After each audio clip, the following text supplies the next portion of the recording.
Hello, and welcome to The Good Leader, where we explore the aspects of good leadership and take the journey to becoming a good and effective leader.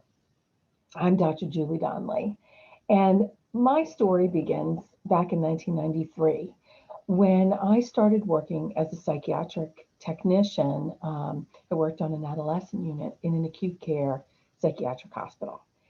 And in my first role in healthcare, I had a very bad manager, like the worst kind of manager you could ever have. She did everything opposite from what a good leader should do, from pitting the patients against the staff to making promises that she never planned to deliver, which put us in danger, to playing staff favorites. It was such a challenging work environment to work there. And when you're working with adolescents in a psychiatric hospital, I mean, that's challenging enough. And so the leader's responsibility should be to create a work environment that works, one that supports the staff so that they can provide, quality care for the patients and give the patients what they need. So this early experience led me to focus on defining good leadership and identifying those things that good leaders should do, right? If this wasn't good, then what should I do instead? How can I improve and be better? Honestly, I learned so much from her. And so and that's why we're here. Um, so today I work as a leadership coach, working with leaders, educators, and professionals in healthcare. And I am on a mission to develop good leaders. And I'm here to help you become the best leader that you can be so that you feel good about your leadership skills, you feel confident, and you enjoy the leading.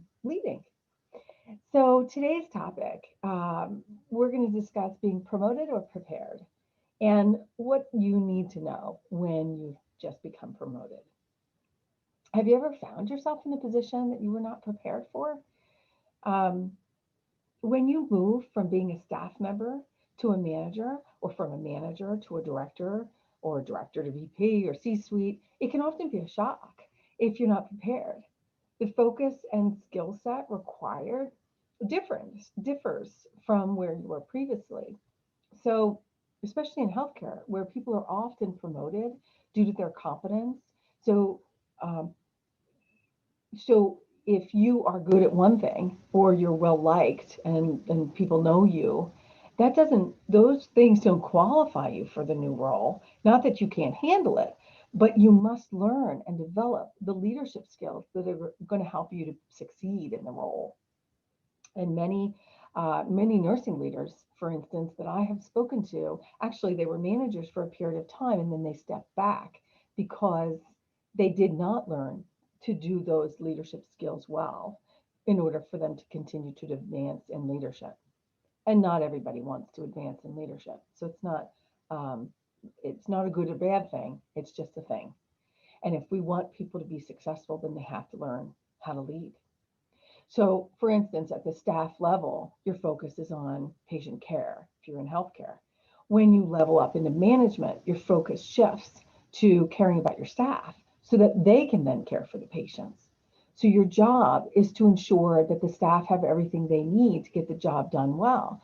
And this would include, having the right equipment for the job, having procedures and processes and systems. You would be responsible for making sure of all that, making sure the staffing is correct, that the training, that they are well trained, that you handle issues quickly when problems arise, that you are on top of it, that they can count on you. Anything needed to provide quality outputs is what the leader is now responsible to do. There is nothing more frustrating for staff than not having the materials they need to do the job, not being trained in order to be proficient in their role, not having adequate support or systems, not having a leader deal with problems when they arise. Um, I always told my staff when I worked as an executive nurse for many years, I told them that whatever they needed to do, the work to provide care for the patients, they just needed to ask. So when I would hear about a broken stethoscope or just get a new one. Like that was so important that they knew that if they had something they needed, that it wasn't going to, if even if it was more expensive and I had to take it up the chain of command, I would do that. And I was there for them. My job was to clear the path, eliminate any friction for or problems, anything that might interfere or slow them down from just taking care of the children. As a new leader, you get to improve upon things that frustrated you when you were at the lower level. So that's the best part of leveling up is that you're finally in a position that you can make a difference. And so that's the good news. But if, for example, let's say you're a nurse who stepped up into management, and anytime there's an issue with a patient, you step in as the expert nurse rather than remaining true to your role as a leader, your staff do not learn to handle things on their own.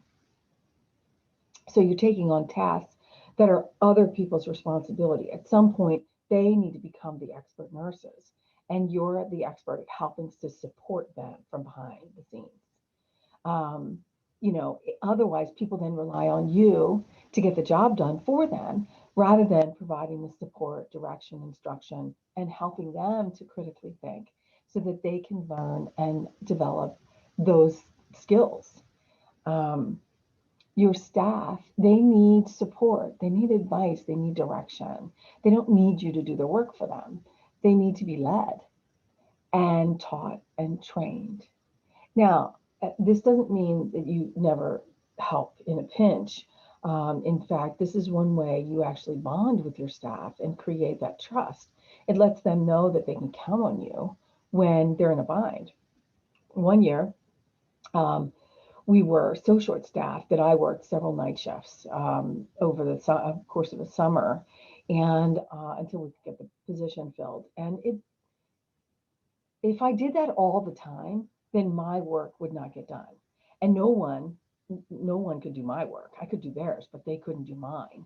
So no one would be there supporting the department or representing us at meetings or advocating for what we needed. So my staff were wonderful, and I had a wonderful group of nurses. They worked together to be sure that I didn't have to fill in very often. So, but the fact that I would fill in really went a long way because they knew that they could count on me for whatever they needed, and that sent a really strong message to them about who I was and the role that I played on the team. I was always part of the team. I just served in a different capacity. As a leader, you are part of the team, right? Your job duties differ though.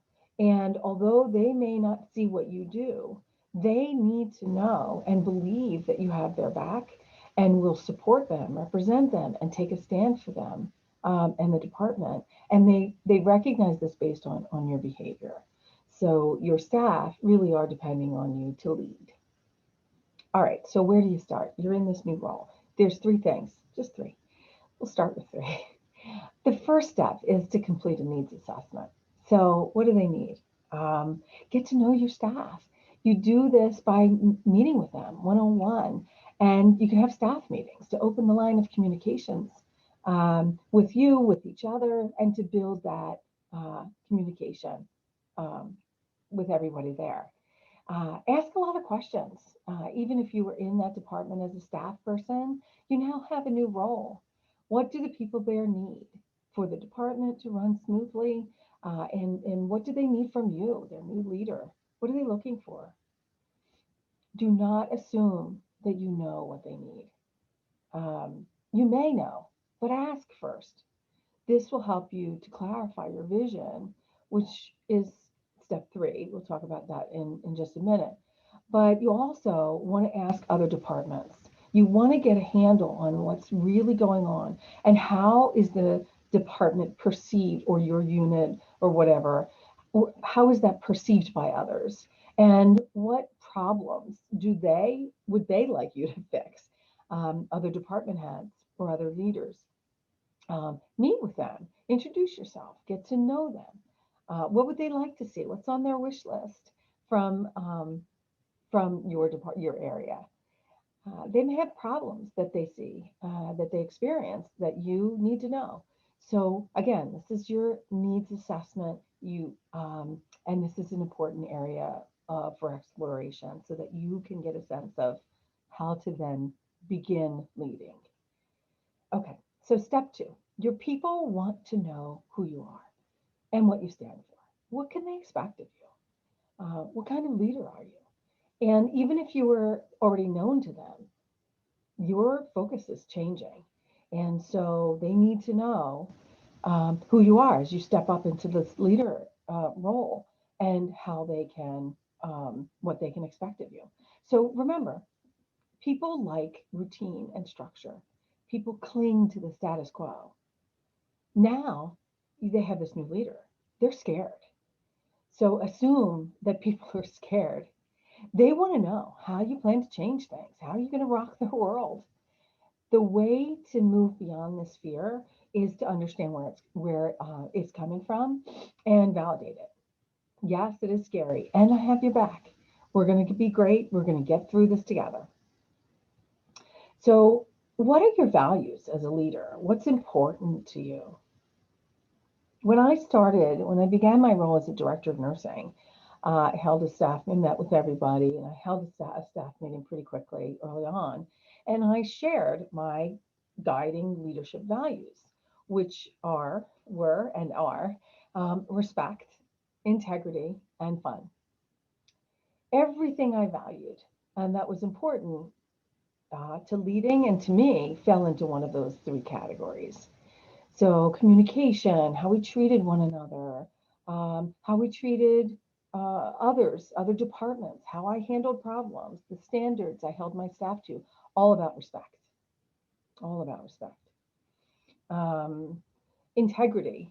Well, this was the procedures and how we met the regulations, systems. We were always going to do the right thing. We were just always going to do the right thing, and together we would figure out what that is, because often you don't know. You have to figure it out. And so that's integrity, and then there's fun, and fun was important so that we didn't take anything too seriously, that we could have a good time together and not get stressed out or burned out. Working with teens, as I mentioned, as an executive, I also worked with teenagers, and so working with teens is so hard, and it's hard when they're not behaviorally, emotionally, and intellectually challenged. So we work in an environment where I mean it's dangerous.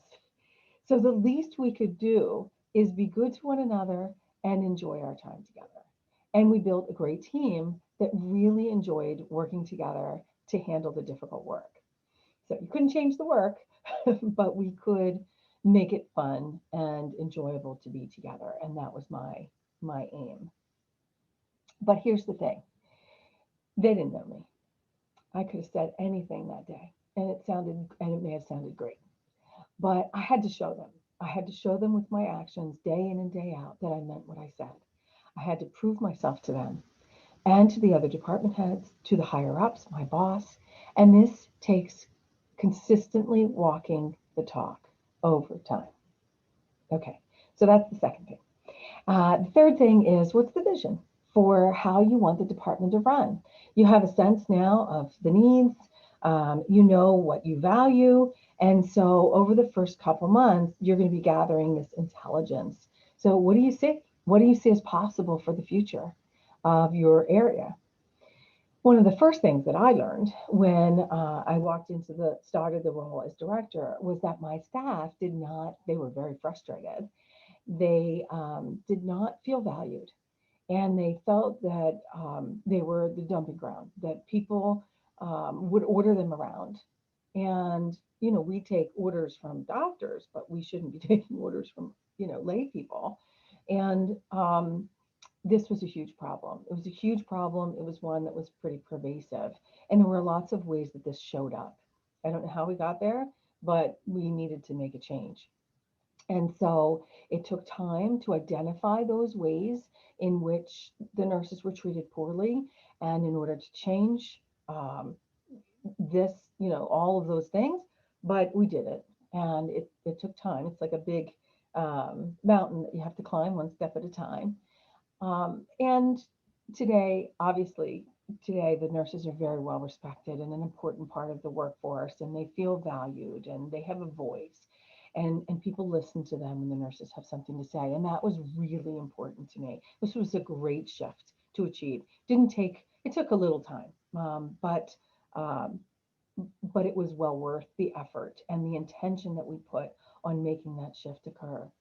So you set the expectations for the behavior, that you create the rules for the work environment, you communicate that vision for a brighter future, and then you walk them towards that future by your actions, by setting the tone and the direction, by setting the standard and the expectations, by providing guidance, making sure they have what they need, being a support, encouraging and praising and appreciating your staff as much as you can, especially publicly.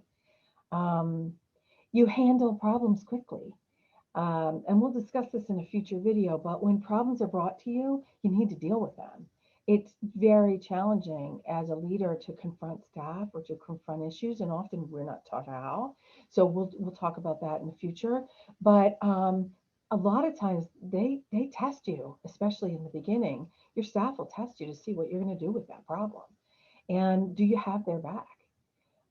And sometimes if it involves another staff, you can't tell them what you're doing, but they'll know by the outcome, and hopefully the behavior change from the other person, right? Be curious about what frustrations and difficulties they have. We spoke about this. This is a treasure trove of information as to where you can focus your time and energy. If you overhear someone complaining, ask them about it. It's gold. You are the problem solver. You remove the obstacles that get in the way and that slow the staff down, um, from producing high quality work. And then lastly, care about your people. Care about your people. Validate them, love them. Yes, love them. They need you. You are their voice. You are their support. And they look up to you. Right? That's what leaders do. They lead. And if nobody's following you, then you have to then you're not leading. You have to lead them somewhere. They need to buy into your vision, and they need to see you caring about them. They need to feel that you love them, that they matter to you. I highly recommend that you keep a journal and reflect upon your leadership journey. Let me know how you're doing. You can visit me online at drjuliedonnelly.com. And please place your comments and your questions below so I can address your leadership questions in a future video. Be sure to subscribe to the channel so you don't miss any of these videos. Thanks for joining me today. I'll see you next time. Make it a great week.